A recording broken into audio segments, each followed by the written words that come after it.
The retail industry as we know it today is at a crossroads because many shops are struggling to maintain their physical stores, have large amounts of debt, and run inefficient businesses. Hey guys, and welcome back to our channel. In this video, we are going to discuss how the retail collapse is changing literally everything. We have some shocking details in this video, so make sure that you keep watching to the end. Also, don't forget to subscribe to the channel for such content. With that, let's begin.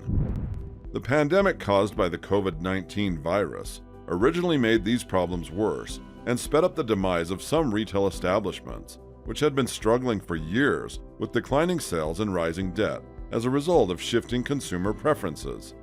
The pandemic was particularly harmful to department stores, as demonstrated by the fact that renowned brands like Neiman Marcus and JCPenney were wiped out by it. Even before the pandemic hit, malls were seeing a decline in foot traffic. However, stay-at-home orders further drove people toward online shopping and spending cash on vital supplies instead. The retail industry is on the mend, even though we have not yet arrived at a post-COVID world. According to Axios, there were 52 retail bankruptcies in 2020, while there were only 21 in 2021, representing a decline of 60% from the previous year. However, this does not mean that the retail industry has successfully navigated the crisis just yet. This year has witnessed the failure of a few businesses, which can be attributed to the fact that merchants continue to face the same problems, in addition to the fact that they must contend with recently increased costs and the possibility of a recession. The cosmetics giant Revlon filed for Chapter 11 bankruptcy in the middle of June 2022.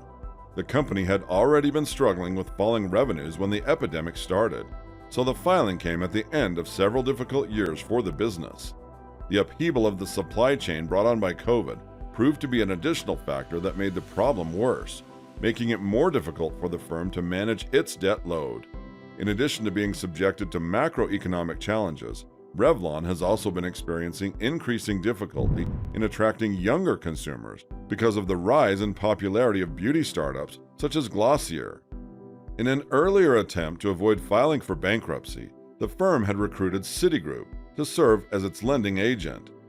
However, even though the bank had every intention of wiring only $8 million in interest payments to Revlon's creditors, it sent $900 million instead. More than half of that amount had not been repaid when Revlon filed for bankruptcy, and it was still owed to the company. Despite the fact that the corporation established a restructuring committee, its efforts to restructure had not advanced, and they may be contested by the ongoing lawsuit that resulted from the catastrophe with 2020 Citi.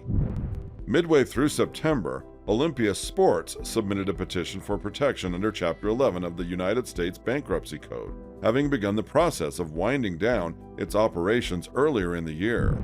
The firm had announced at the time that it intended to terminate operations at all of its remaining retail locations by the end of the month. It had been close to half a century since the company first opened its doors, and at its height, it had around 230 locations. Following the liquidation of several loss-making retail locations between 2013 and 2019, the company was purchased by the private equity from Critical Point Capital and consolidated with the investor's other sports good holdings to form the Running Specialty Group, or RSG. In the months that followed, the parent organization of Olympia dealt with a variety of difficulties, including a malfunctioning order management system and executive flight, both of which were made even more difficult by the epidemic. The disruption was eventually responsible for Olympia's complete shutdown. In the middle of January 2022, Escada America, the United States branch of the premium women's clothing company Escada, which is located in Germany, filed for bankruptcy under Chapter 11. Although the pandemic was a significant factor in Escada American's decision to file for bankruptcy, the subsidiary had already been having trouble with a wide variety of problems in the years leading up to the decision.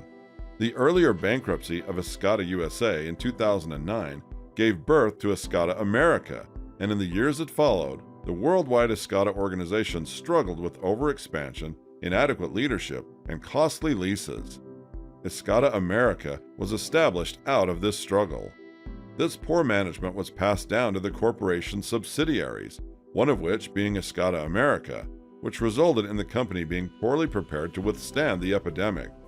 As part of the process of filing for bankruptcy, the firm has stipulated that it would close 5 of its 10 sites in the United States.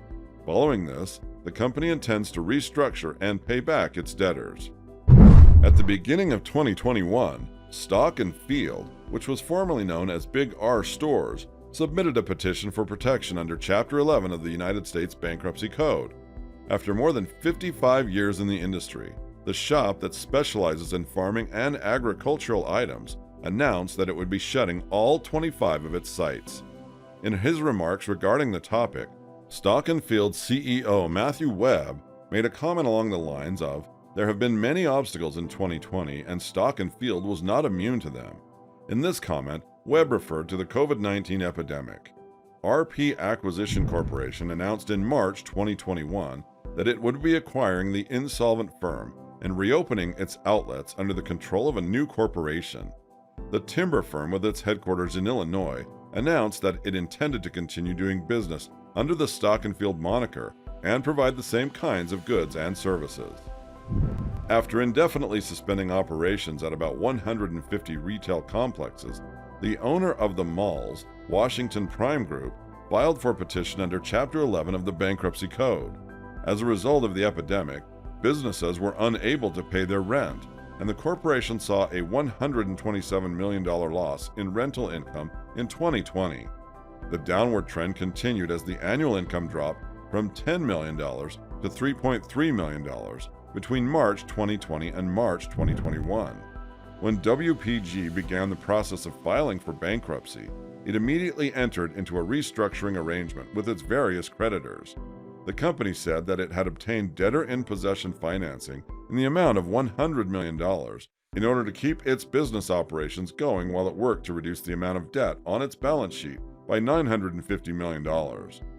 At the end of July, the North American branch of an apparel manufacturer and brand owner Global Brands, or GBG USA, filed for Chapter 11 bankruptcy.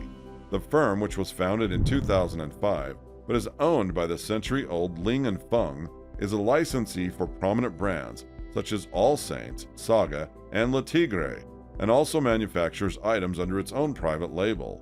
Due to the fact that the vast majority of its sales, or approximately 85%, come from wholesaling to major retailers like Macy's, Nordstrom's, Bloomingdale's, and Costco, the company was left vulnerable to the decrease in retail store foot traffic and consumer spending that was brought on by the pandemic.